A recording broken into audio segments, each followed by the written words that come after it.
రాష్ట్ర ఆదాయ వనరులపై రేవంత్ సర్కార్ దృష్టి సారించింది. రాబడి పెంపు చర్యలపై త్వరలో స్పెషల్ డ్రైవ్ చేపట్టనుంది. ముఖ్యంగా లోటును పూడ్చే దిశగా అడుగులు పడుతున్నాయి.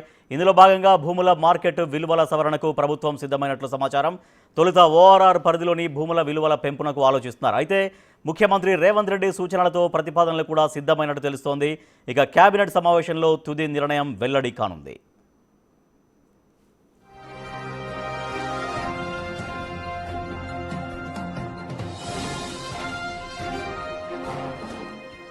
2022 తర్వాత మరోసారి భూముల విలువ పెంపునకు ప్రభుత్వం శ్రీకారం చుట్టింది.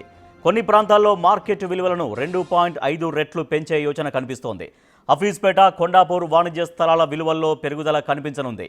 మహేశ్వరం లాంటి ప్రాంతాల్లో కూడా ధరల పెంపునకు అవకాశం ఉండనుంది.